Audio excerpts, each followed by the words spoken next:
Writing our own custom filters is pretty easy to do. In order to create your own custom filter, you simply start by taking an existing module and call the filter function on it. The first parameter is the name of your new filter, and the second parameter is a function. That function needs to return another function. That inner function is your actual filter. That function needs to take as its first parameter the input that represents the input to the filter. Then any additional parameters that you might want your filter to take can be specified after that point. Once you have that function in place, the next step is to write whatever logic is going to modify the input, and then lastly, return the modified input as your output. As you can see, this is pretty straightforward, and simple filters will be relatively trivial to implement. Looking at our application, one of the things that I notice is that duration is specified as a string. Now, it's probably reasonable to assume that there are only a few certain durations that can be given for a session, and having the option to fill in the blank on your session duration isn't going to really work. So let's change our duration data, and instead of a string, we'll use an integer to represent one of several different possible values. We'll give ourselves 4 different options for duration of sessions, and I'm going to make 3 of my sessions have a duration corresponding to the first, second, and fourth option.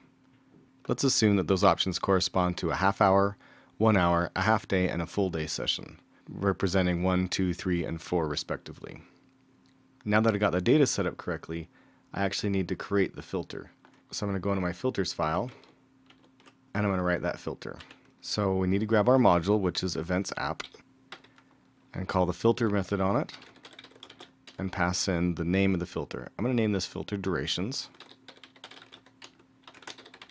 Second parameter is a function, and that function returns another function, and that function's first parameter is the input, which I'll call duration. And now I want to return the modified value. So I'm just going to do a simple switch on the duration. And I know that that duration is an integer, so I'll just set up 4 case statements.